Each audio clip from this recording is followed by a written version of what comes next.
कल्याण मंदिर मुदारमवद्य भेदी भीता भय प्रदमनिंदित मंग्री पद्मम संसार सागर निमज्ज दशेष जंतु पुतायमानमभिनम्य जिनेश्वरस्य यस्य स्वयं सुरगुरुर्गरिमाम्बुराशिः स्तोत्रं सुविस्तृतमतिर्न विभुर्विधातुम् तीर्थेश्वरस्य कमठस्मै धूमकेतोस् तस्याहमेष किल संस्तवनं करिष्ये। चलिए आज 23वें काव्य से प्रारंभ करते हैं। श्यामं गभीर गिर मुज्ज्वल हेम रत्न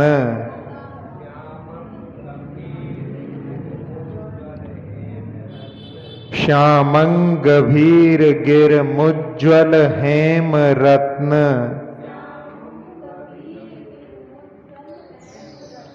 सिंहासनस्थ मिह भव्य शिखंडिनस्त्वाम सिंहासनस्थ मिह भव्य शिखंडिनस्त्वाम आलोकयन्ति रभसेन नदन्तमुच्चैः आलोकयन्ति रभसेन नदन्तमुच्चैः चामीकराद्रिशिरसीव नवाम्बुवाहम् चामीकराद्रिशिरसीव नवाम्बुवाहम् श्यामं गभीर गिर मुज्ज्वल हेम रत्न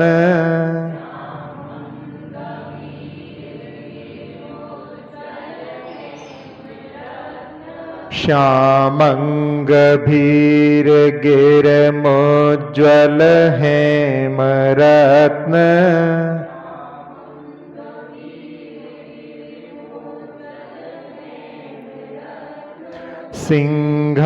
सिंहासनस्थ में भव्य शिखंडिनस्त्वाम्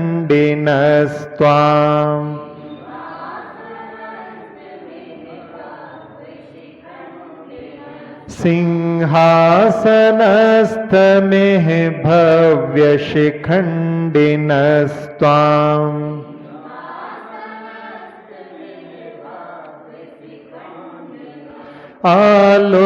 आलोकयन्ति रभसेन नदन्तमुच्चैः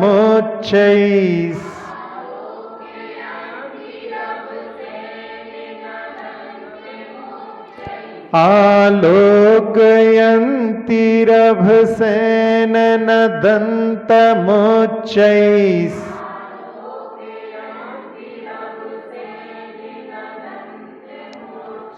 चामीकराद्रिशिरसीव नवाम्बुवाहम्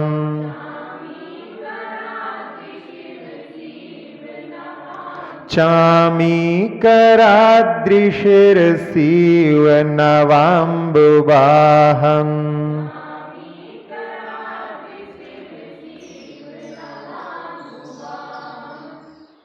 सिंहासन प्रातिहार का वर्णन करते हुए आचार्य कुमुदचंद्र महाराज कह रहे हैं, इह श्यामम गभीर गिरम, भगवान का श्यामल वर्ण है, और गंभीर गिरम, भगवान की गंभीर दिव्य ध्वनि।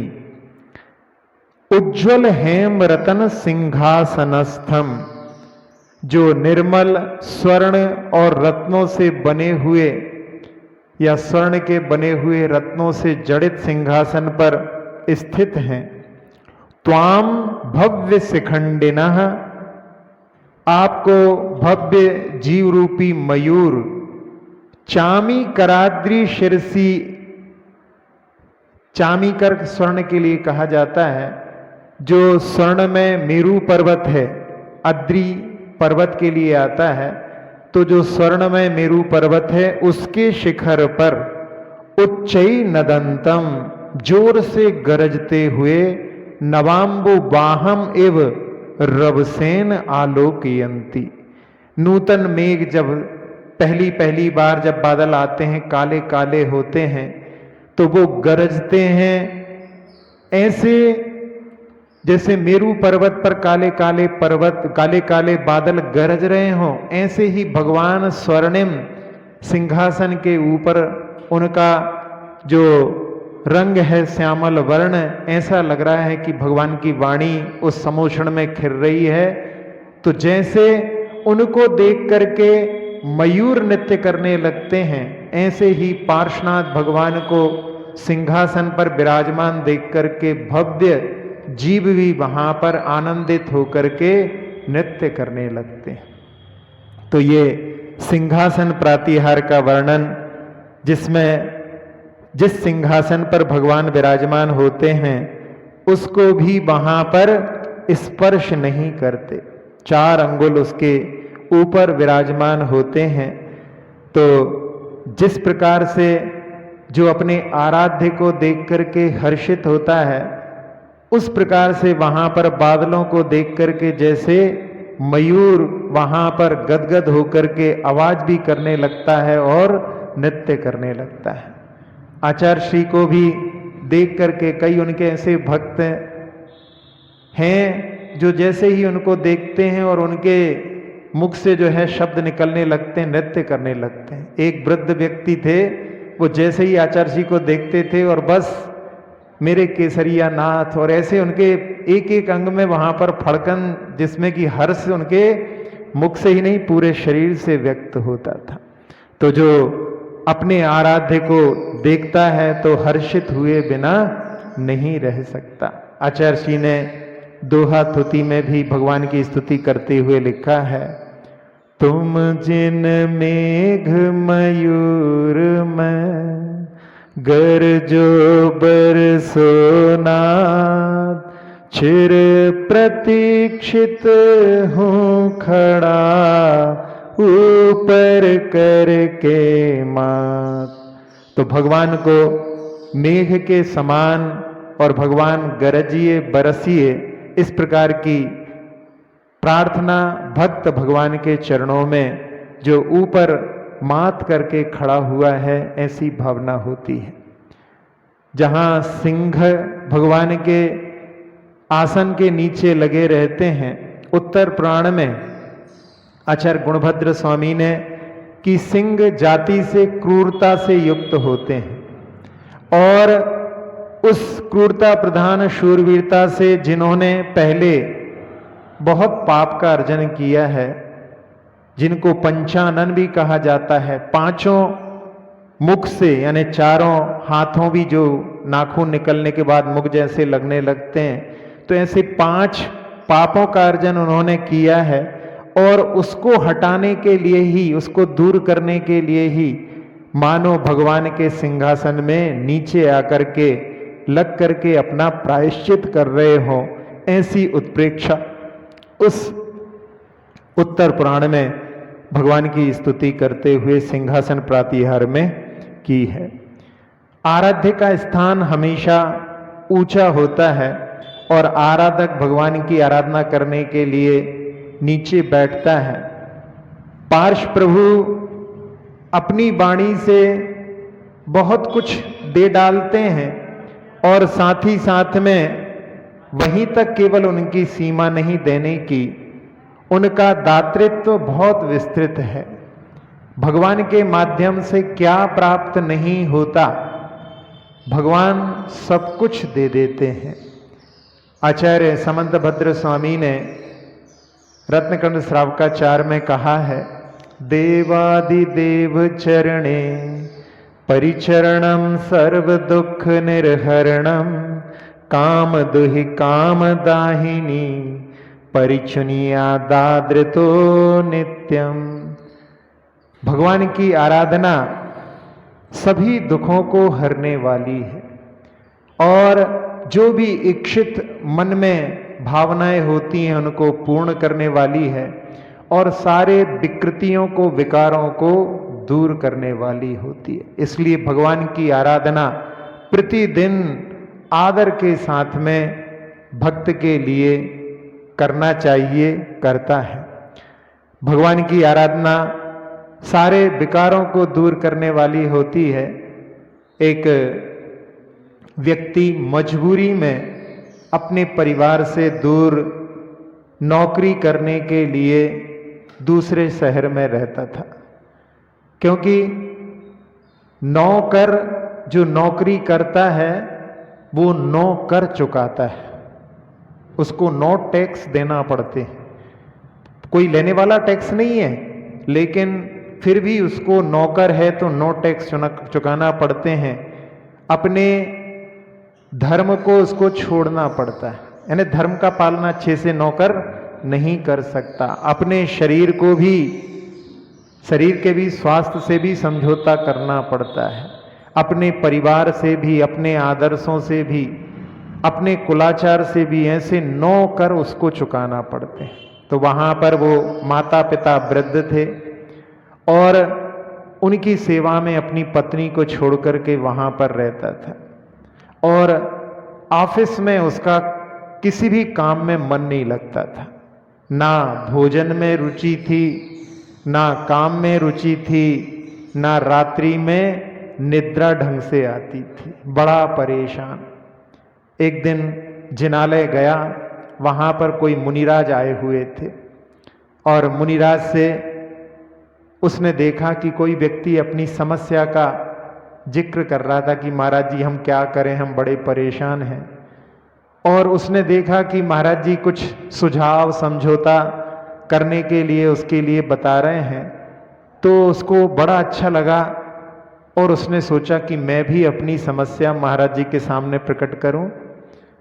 और वो देख रहा था कि कब महाराज अकेले रहें, क्योंकि बताने में भी शर्म आ रही थी उसको।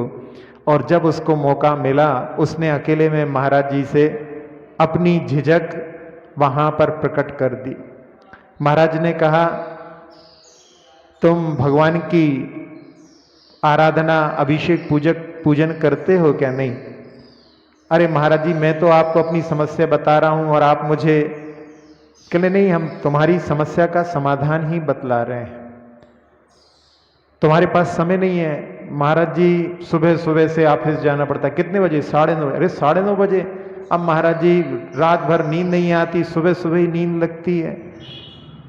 नहीं, तुम जो है अपने व्यवस्थित सुबह उठ करके सबसे पहले अपनी अभिषेक पूजन, ये आराधना के अभिन्न अंग अपने जीवन में अपनाओ, तुम्हारी सारी समस्याओं का समाधान इसके माध्यम से हो जाएगा। बेचारा परेशान तो था ही। उसने सोचा कि चलो महाराज जी बता रहे हैं, ये भी अपन करके देख लेते हैं। और जहां उसने भगवान की अभिषेक पूजन की जिम्मेदारी समझ करके करना प्रारंभ किया, पहले तो कि हमें आती नहीं है, बहाने तो बहुत सारे तैयार रहते हैं।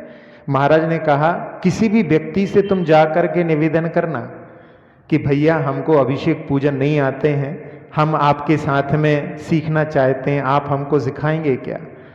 तो महाराज ने कहा कि कितना भी क्रूर व्यक्ति होगा, तुम यदि उससे विनय से जाकर के कहोगे तो वो तुम्हें अपना समय देने से नहीं चूकेगा।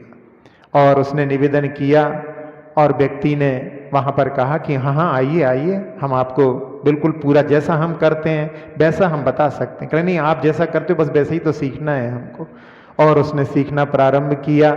इसी बीच में महाराज जी का वहां से विहार हो गया और 2-4 दिन में ही उसकी जो समस्याएं थीं वो वहां पर धीरे धीरे करते करते सारी बिल्कुल दूर हो गई। क्योंकि भगवान की आराधना करने वाला जब भगवान की दिल से, मन से आराधना करने लगता है तो बाकी सारी संसार की चीजें उसको अपने आप फीकी लगने लगती हैं, उनकी ओर दृष्टि अपने आप वहां से हट जाती है उसको मुख्य भगवान की आराधना हो जाती है, तो उस समय में छोटी मोटी चीजों पर तो ध्यान अपने आप ही हट जाता है और उसके जीवन में ऐसा प्रभाव पड़ा कि सारी समस्याओं का निदान हो गया। एक बार वो घर गया था वीकेंड पर और उसके बाद में उसने सोचा सुना, पूछा कि महाराज जी कहाँ हैं। बताया कि पास में ही किसी गांव में हैं। तो वो इस वीकेंड पर घर ना जा करके महाराज जी को हम जो उन्होंने हमारे लिए तरीका बताया था वो कारगर रहा, बता करके आऊँगा, फिर अगले वीकेंड घर जाऊँगा। जब महाराज जी के पास पहुँचा और उसके चेहरे की प्रसन्नता ही बता रही थी कि सारी समस्याओं का निदान हो गया है, हर्षित होकर के वो महाराज जी के चरणों में झुका और महाराज जी से कुछ बोलने लगा। महाराज जी ने इशारा कर दिया कि बोलने की जरूरत नहीं है, तुम्हारा चेहरा ही बता रहा है कि तुमने सारी समस्याओं पर भगवान की आराधना से विजय प्राप्त कर ली है। तो ऐसी भगवान की आराधना, यहाँ पर भगवान को देख करके जो हर्षित होता है, जहाँ देवादिदेव के चरणों में नत होकर के जिसको आनंद की अनुभूति हो जाती है, फिर बाकी संसार की सब चीजें तो उसके लिए कोई मायने की नहीं रहती हैं। इस प्रकार से भगवान की आराधना कितनी कारगर होती है, भगवान के माध्यम से क्या कुछ प्राप्त नहीं हो जाता। एक व्यक्ति अपनी पत्नी को बताए बिना ही दीक्षित हो गए और पत्नी उनसे अपेक्षा रखती थी कम से कम हमको बता के तो जाते, और उसी मोह में वो वहां पर मरण को प्राप्त होकर के और व्यंतरी बन गई। अब उसी शल्य को लेकर के कि इन्होंने हमें छोड़ दिया, और वो उन मुनिराज के ऊपर उपसर्ग करने लगी, उनके आहार में विघ्न उत्पन्न करने लगी। और महाराज के आहार कभी भी सानंद संपन्न नहीं हो पाते थे। हर दिन अंतराय विघ्न उस व्यंतरी ने, जो उन्हीं की पूर्व की पत्नी थी, करना प्रारंभ कर दिए। महाराज को अंतराय की जैसे आदत सी पड़ गई थी, कभी भी आहार संपन्न तो पूरा होता ही नहीं था। उसी बीच में अब एक जगह कब तक रहेंगे, बिहार भी चलता रहता था। 12 बरस तक वो अंतरायों की श्रृंखला सतत चलती रही। और एक गांव में जब महाराज पहुंचे तो वहां पर जो गांव के सेठ थे उन्होंने सुना, और जैसे ही उन्होंने सुना कि इतने दिनों से महाराज के अंतराय चल रहे हैं, तो वो एकदम कप गए कि कहाँ हम लोग दिन भर खाने वाले भी यदि एक बार शाम का भोजन छूट जाए तो रात में नींद नहीं आती है, और महाराज एक बार भोजन करने वाले कैसे अपना जीवन 12 साल से व्यतीत कर रहे होंगे। इनका तो कुछ अपने लिए उपचार करना चाहिए कि जिससे इनके आहार सानंद संपन्न हो सके। और उस सेठ के घर में गृह चैत्यालय था, और गृह चैत्यालय में उसने सोचा कि यदि कोई ऊपरी बाधा होगी तो उसकी वहां पर पकड़ नहीं रहेगी। जिनालय में सभी लोग बैठ कर के और सारे घर को घेर करके अपन लोग महामंत्र का जाप करें। हमारे यहाँ यदि महाराज जी का पड़गान होगा तो सब लोग जो है तेज तेज स्वर में, जब तक महाराज के आहार संपन्न नहीं हो जाते हैं, महामंत्र का जाप करेंगे। और भाग्य से महाराज का पड़गान हुआ, आहार प्रारंभ हुए और सारी जनता ने घेर करके वहां पर महामंत्र का तेज स्वर में वहां पर पाठ प्रारंभ कर दिया। महाराज ने सुना, वो समझ गए कि सभी लोग की भावना यहाँ जो चल रही है श्रृंखला वो टूटे।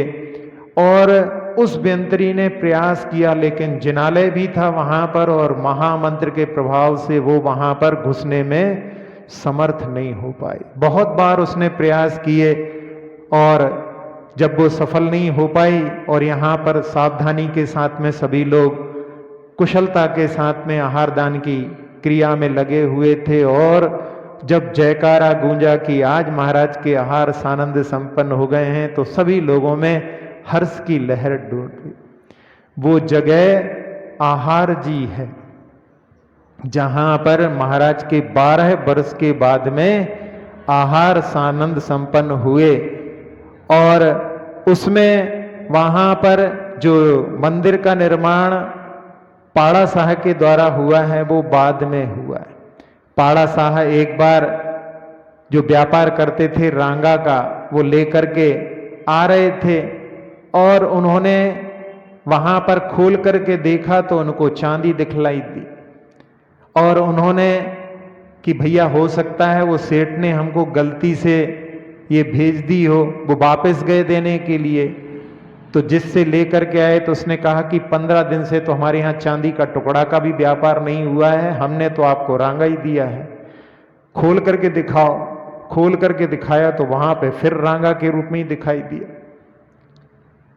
वो लेकर के वापस उस गांव आहार में आए, और वहां पर उन्होंने जब फिर खोल करके देखा तो फिर वो चांदी के रूप में दिखाई दिया।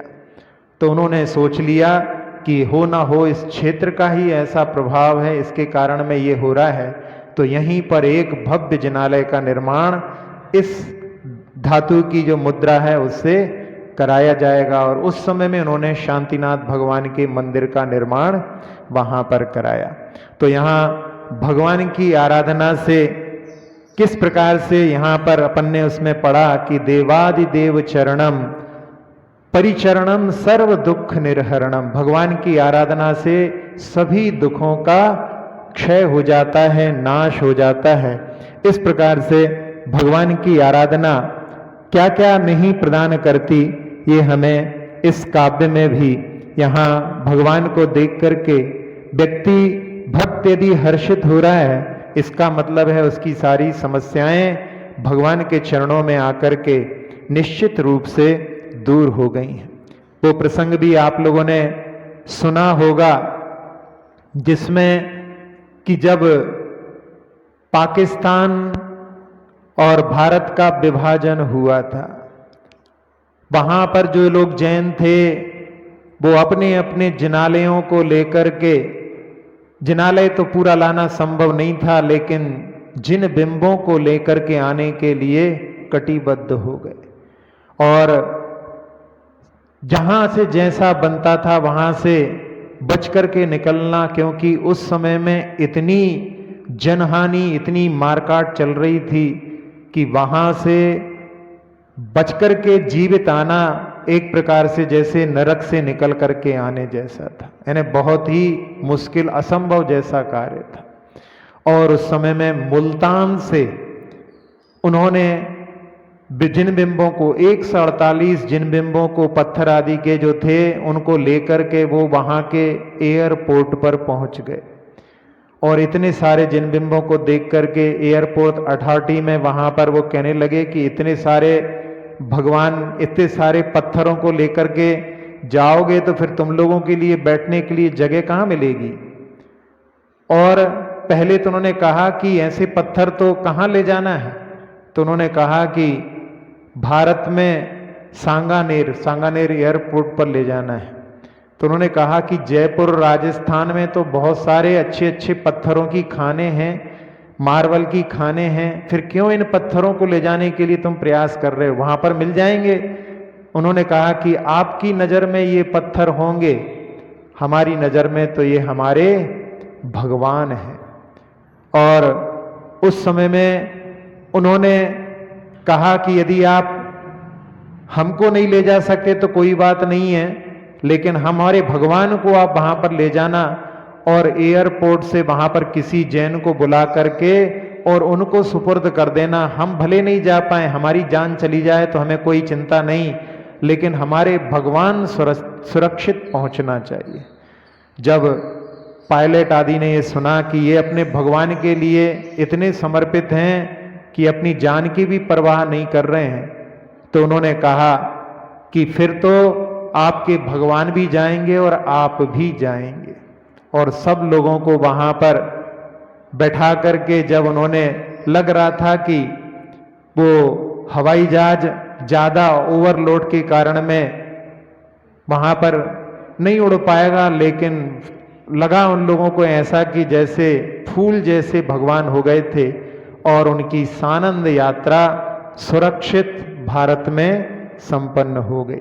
तो इस प्रकार से भगवान की आराधना के माध्यम से जहाँ कहा गया है कि सभी दुखों को हरने वाली है, ऐसी उनकी भक्ति के माध्यम से, समर्पण के माध्यम से उन्होंने आकर के जयपुर में एक आदर्श नगर का जिनालय वहाँ पर मुल्तान के ही लाए हुए जिन बिंबों के माध्यम से उनकी वहाँ पर प्रतिष्ठा हुई है।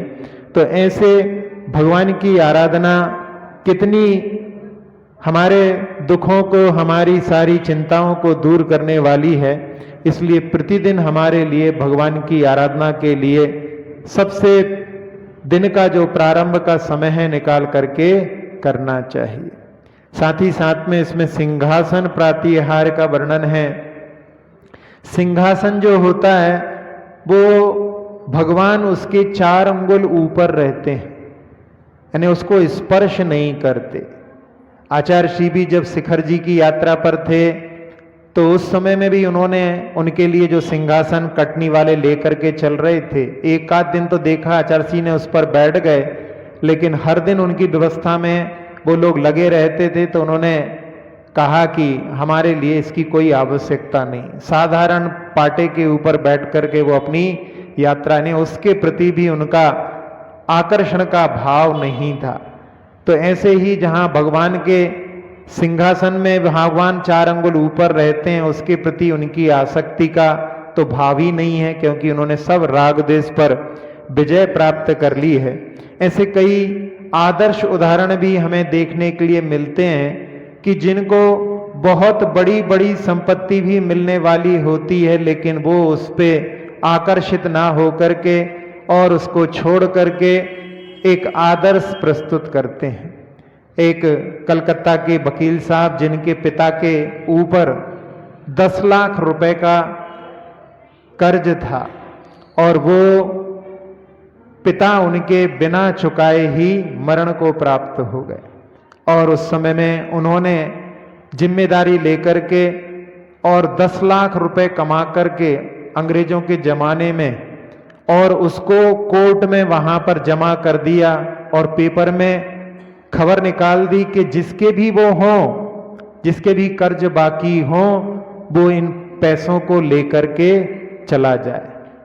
पेपर में खबर देने के बाद में भी कोई लेने के लिए नहीं आया, और तब उनको वहां पर खबर आई कि भाई आपके पिताजी ने जो कर्ज लिया था उसको लेने के लिए कोई नहीं आ रहा है, तो आप ये पैसा वापस ले लें। उन्होंने कहा कि हमारे पिताजी के नाम से जो कर्ज था वो मैंने चुकता कर दिया है, अब मैं उस कर्ज से मुक्त हो चुका हूं, अब मैं पुनः उस पैसे को लेने के लिए तैयार नहीं हूं। वो भार था, वो मैंने उसका उतार दिया है, अब मैं उसको पुनः ग्रहण कैसे कर सकता हूं। भले ही कोई नहीं ले जाता है, गवर्नमेंट रखे, लेकिन मैं उसको लेने के लिए तैयार नहीं। तो ऐसी धारणा परिग्रह के प्रति जहां पर होती है कि ये भी एक प्रकार का भार है, उससे ऊपर जो लोग उठ जाते हैं वो ऐसे ही आदर्श को प्रस्तुत करने वाले होते हैं इस काव्य में कि भगवान आपकी जो श्यामल शरीर है और आपकी गंभीर वाणी, आप जो उज्जवल स्वर्ण से बना हुआ रत्नों से खचित सिंहासन पर आप विराजमान हैं, और जब आपको भव्य मयूर जब देखते हैं तो उस समय में जैसे कि स्वर्णिम मेरु के तट पर, शिखर पर, वहां पर काले काले बादलों का समूह, गरजता हुआ नए नए बादलों का समूह जैसे शोभायमान होता है, और उनको देख करके जैसे मयूर के लिए हर्ष की अनुभूति होती है, वैसी ही अनुभूति भगवान आपको समो शरण में सिंहासन पर बैठे हुए देख करके भक्त जनों के लिए होती है। ऐसा ये सिंहासन प्रातिहार का काव्य आज अपन यहाँ पर पढ़ रहे हैं, इसका उच्चारण अपन कर लेते हैं पुनः। श्यामंगभीर गिरमुज्ज्वल हेमरत्न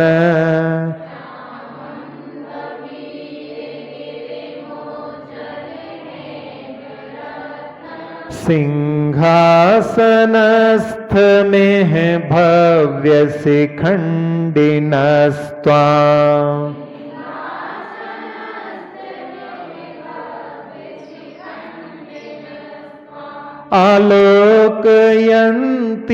आलोकयन्तिरभसेन नदन्तमुच्चैः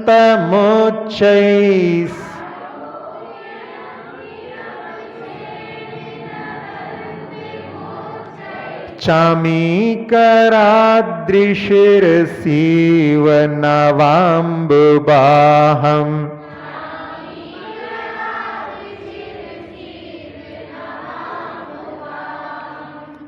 हिंदी पद्य अनुवाद देखते हैं। स्तोत्र ये निराला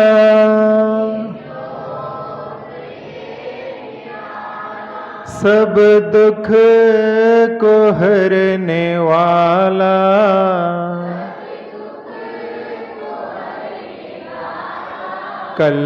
कल्याण का है मंदिर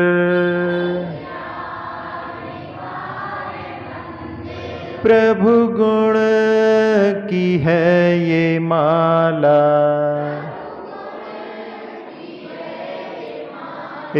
स्तोत्र ये निराला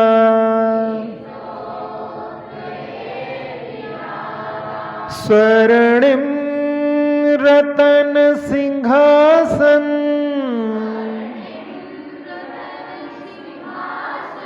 पर श्याम आपका तन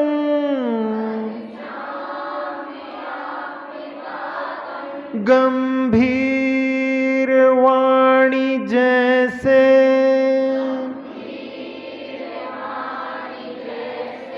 नभ मेघमाल गर्जन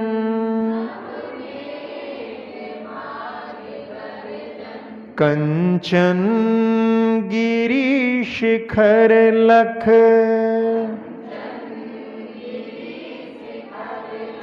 झूमे मयूर माला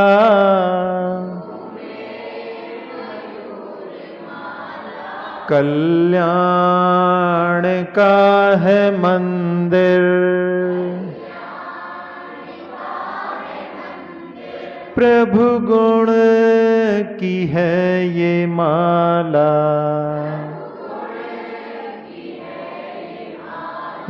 स्तोत्र ये निराला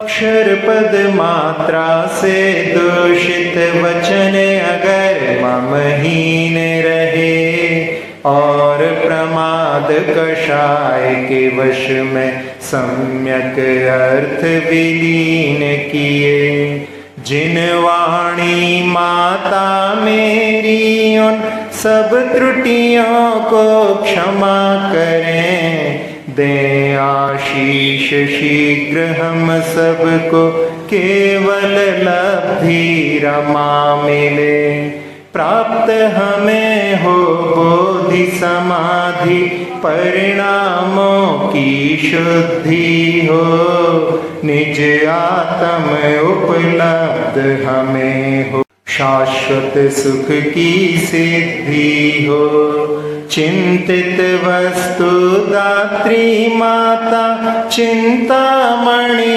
उपमा भाती करो वंदना पूर्ण विनय से चरण रखूं मैं ये पाती कर जिन वाणी स्तुति तन की ममता टार महामंत्र का जाप अब सभी जपें नभ बार